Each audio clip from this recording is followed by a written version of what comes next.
두 번째, 그 14절 말씀 읽읍시다. 믿음으로 시작.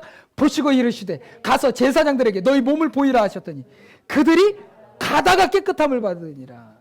우리가 네모를 치는데 가다가 깨끗함을 받으니라. 녹색 색깔로 칠해버리세요. 네, 너무나 중요합니다. 자, 예수님께서는요, 이들이 아직 고침을 받기도 전에 제사장들에 가가지고 몸을 보이라고 하셨어요. 자, 중요한 사실 두 가지만 발견합니다. 먼저는 이 질문인데, 이들이 왜 가족들에게 보이는 게 아니라 고침받는데 제사장에게 보이라고 하셨을까? 자, 이게 의문인데 이거 꼭 이래야만 하는 이유가 있었어요. 예수님은 의미 없는 일이 없으세요. 자, 이거 우리의 삶 가운데도 그런 일들이 있다니까요. 이렇게 해야 되나? 그건 내 판단이고요. 만약에 성경의 메시지 그리고 강단을 통해서 메시지가 선포됐는데 내 생각과 맞지 않는다면 내 생각을 뒤로 하고 그 메시지대로 나가는 여러분 되시기 원해요. 그 성경 가운데 주님의 방법이 있다면 주님의 방법을 따라야 돼요. 상식적으로는 한센병 고침받고 가족들에게 가야지 뭐 갑자기 제사장들에게 가? 근데 이게 꼭 이래야만 하는 이유가 있었어요. 자, 고침받은 이들은요, 제사장에게 가서 확인을 받아야지만 비로소 그 유대 공동체, 시족 공동체, 친척들, 가족들, 이 공동체의 시민으로, 그러니까 주민등록증이 다시 발급된다고 보시면 돼요. 그때에만 성 안에 들어와서 사회적인 활동이 회복되게 되어 있었어요. 그래서 제사장에게 가서 몸을 보이는 게 사실은 중요한 절차 중에 하나였어요. 그래서 그 후에야 딱 검증을 받아야지만 가족들에게 갈 수도 있고 사람들에게도 다가갈 수 있고 돌에 맞아 죽지 않고 정죄받지 않을 수 있었다는 것입니다. 그래서 예수님께서는 그렇습니다. 육체적 질병만 치유하신 것이 아니라 예수님께서는요, 이렇게 관계 회복을 통해 상처받은 마음까지도 깨끗이 치유하셨다는 거. 할렐루야.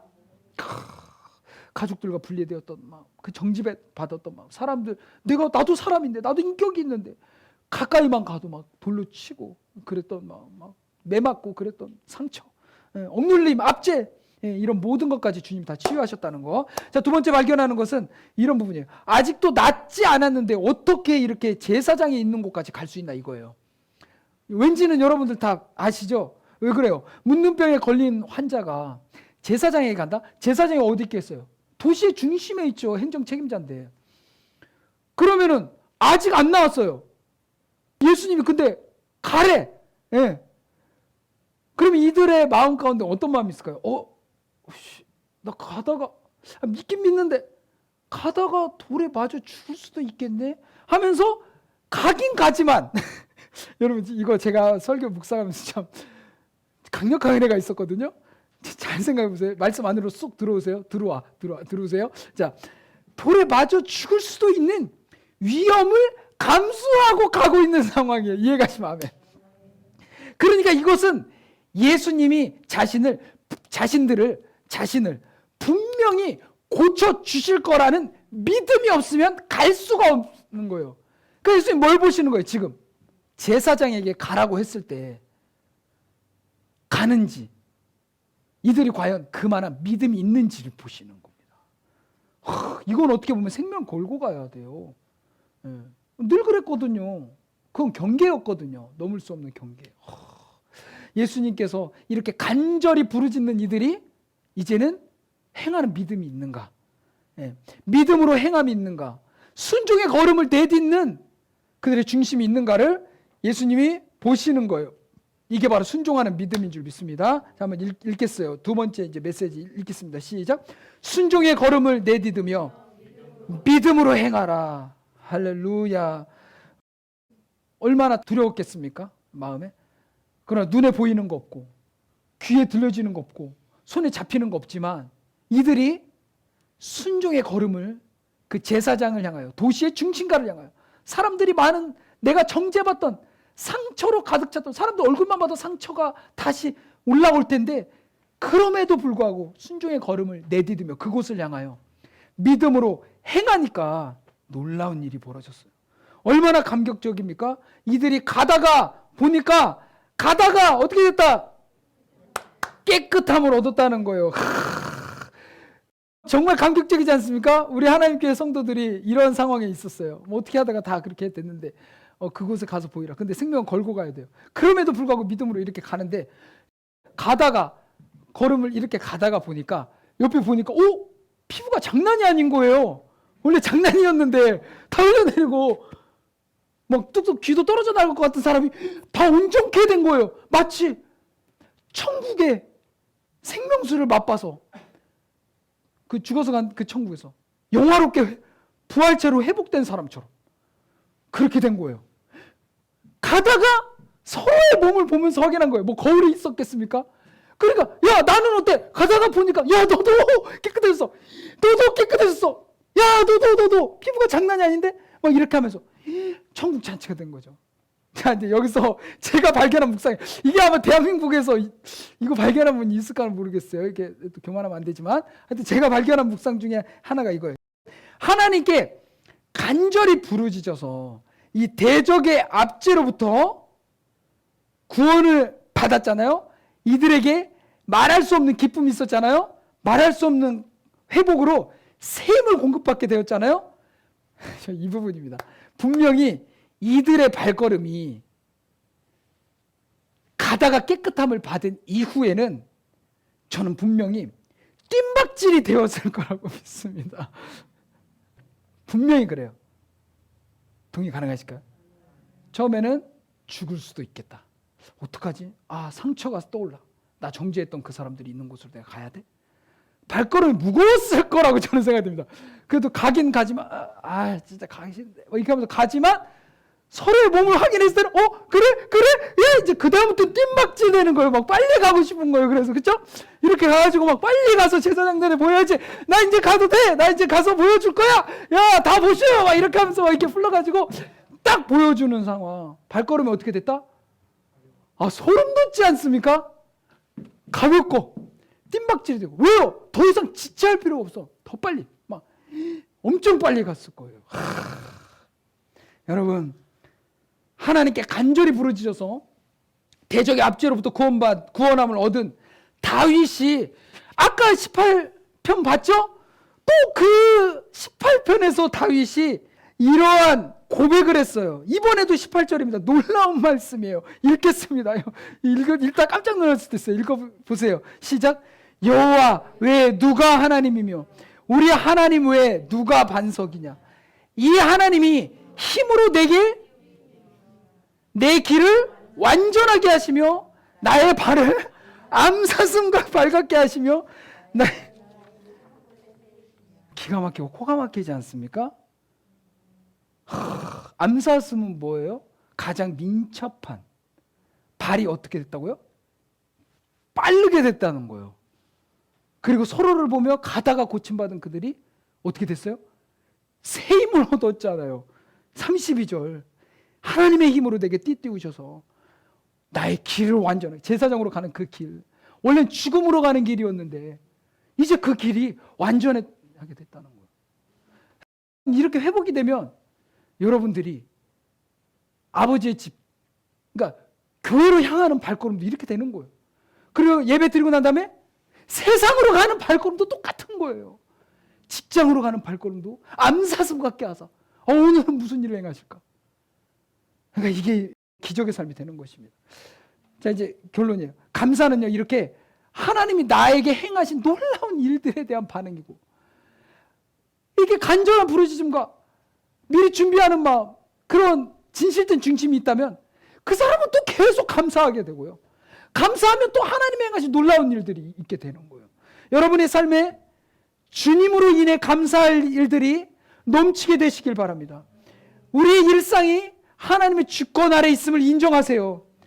그러면 여러분의 삶에 일어난 크고 작은 일들에 대해서 그 주관자가 하나님이심을 믿음으로 고백하게 된다면 그러면 우리의 삶 속에 하나님이 행하시는 놀라운 일들로 가득 채워지게 될 것입니다. 그러니까 거창한 일이 일어나야지만 감사가 아니라 그 사람의 중심은 삶의 크고 작은 일들 하나까지도 다 뭡니까? 하나님이 행하신 놀라운 일. 그러니까 그 사람의 삶은 감사가 통로가 돼서 기적의 삶이 되는 거고 은혜와 축복의 삶이 되는 것입니다. 할렐루야. 숨 쉬는 것도 감사. 네. 뭐 심지어는 고난도 감사. 여러분, 고난이 나를 살려줘요. 왜요? 제가 지난주 금요일날 기도를 하는데 우리 교회 유일한 청년, 한 명 남은 청년이 있어요. 우리가 한때는 청년 셀이 있었지만 지금 이제 한 명 남았는데, 시집 갈 사람 가고 이러면서 이제 한 명 남았는데, 저는 솔직히 이제 그 청년을 위해서 기도를 많이 하지만, 하나님이 기대하심이 있지만 그냥 늘 그냥 뭐 어쩌다 한번 나오고. 근데 그 청년이 금요기도에 와서 방언 받았다고 했잖아요. 첫날 만에 뭐 우리가 뭐 방언 받읍시다 라는 메시지를 선포한 적도 없고, 그 본인도 사모한 적이 없었지만 하나님 선물로 그렇게 주셔서 이제 기도가 회복되기 시작하니까, 급기야는 지난 며칠 전이죠, 엊그제 금요 기도에 나왔는데 무릎을 철썩 꿇고 여기서 기도하는 거예요. 저 깜짝 놀랐어요. 이거구나. 그러니까 내가 이 영혼들을 어떻게 가르쳐서 간절한 크리스천 만들어야지, 말씀 더 잘 전해야지, 이래서 세워주는 게 아니야. 주일예배도 상황상 못 드리는 그 청년인데 그렇게 금요 기도에 사모함으로 몇 번 나오더니, 간절함으로 나오더니, 여러 가지 삶의 상황 제가 다 알진 못하지만 그래도 어려움과 환난이 있을 때 그 상황이 하나님 앞에 무릎 꿇을 정도로 그런 최고의 예배를 드리도록 한다면, 여러분, 환난이 저주가 아니라는 거예요. 만약에 여러분의 삶의 물질적 풍요함이 하나님을 향한 간절함을 빼앗게 된다면, 여러분, 그것은 여러분의 삶의 축복의 결과물이 아닌 거예요. 부요함 자체가 저주일 수도 있어요. 부요함이. 우리 한국 잘 살게 돼서 축복받았다고요? 잘 살게 되니까 동성애 받아들이고 타락하고 드라마 콘텐츠들에만 관심이 많고 하나님을 향한 관심을 빼앗겼다면 그게 어디 축복이겠냐 이 말입니다. 오히려 환난받고 고난받고 어려움받는 게 내 영혼을 깨워주고, 예배 한 번을 드려도 간절하게 해주고, 기도 한 번을 해도 눈물 나게 해주고. 그렇다면 축복에 대해 재정의하시기 바래요. 기도한 대로 다 내 자녀가 막 잘되고 좋게 되고 막 월급 많이 받고. 여러분, 잘 생각하셔야 됩니다. 부유해도 간절한 사람이 되시고, 가난해도 감사하는 사람 되시고, 잘 돼도 감사하고. 중심이 문제예요. 중심. 정말 두렵습니다. 두려운 일입니다. 저도 인간이죠. 그러나 말씀이 있기 때문에 저는 말씀으로 승리합니다. 우리 교회 허탄한 데 소망 두지 않고 거창한 건물 조직, 월세여도 돼요. 월세이기 때문에 매년 재정 상태를 보면서 하나님 앞에 간절히 의지할 수밖에 없다면 저는 이게 축복이라고 생각합니다. 할렐루야. 그러면 나중에는 하나님이 이 고난의 터널을 지났을 때 주셔도 간절한 사람이 되는 거예요. 줬다고 무조건 저주가 아니라, 그때에는 하나님이 풍성하게 허락하셔도 그럼에도 불구하고 이 10명의 문둥병자처럼 주님 앞에 나아가는 사람. 우리 하나님 교회가 이제 이런 공동체가 되기를 주님의 이름으로 간절히 축원합니다. 자, 마지막 선포가 끝납니다. 진실된 중심으로 부르짖어 간구하라. 어떤 약속입니까? 모든 환난에서 건질 것이다. 반드시 응답할 것이다. 믿음으로 순종의 걸음을 내딛으며 행하라. 너는 앞으로 너의 발걸음은 회복의 뜀박질이 될 것이다. 새 힘을 줄 것이다. 아멘. 이 말씀 기억하면서 우리 함께 찬양하시도록 하겠습니다. 우리 믿음으로 이 시간 간구하기 원해요. 갑작스러운 가을 한파처럼 하나님, 혹 내 믿음이 그렇게 냉랭해지진 않았는지, 어느 순간 간절한 기도가 사라지고 간절한 부르짖음도 사라지고, 무릎 꿇고 기도해 본 적은 또 언제인지, 눈물로 예배해 본 적은 또 언제인지, 하나님 이 시간 말씀에 반응하여 기도하니 하나님 나의 강팍한 심정 깨부셔 주시고 다시 한번 새롭게 하여 주셔서 스치기만 해도 은혜 받고 모든 것이 감사의 조건이 되고 그 감사가 통로가 되어서 은혜와 축복을 경험하고, 무겁게 힘겹게 걷던 나의 걸음이 뜀박질 암사슴의 발걸음과 같이 되게 하신 하나님, 나에게 세임 주신 하나님, 모든 압제와 고통과 상처 트라우마에서 내면의 우울함과 공황과 모든 질병과 눈물에서 새롭게 하시고 자유케 하실 주님 바라보고 나아가오니 주여 진실된 중심으로 간절함으로 예배하고 부르짖어 간구하는 우리 교회 그리고 나 자신이 되게 해달라고 이 시간 주님의 이름 세 번 부르짖고 간절히 기도하며 나갑니다.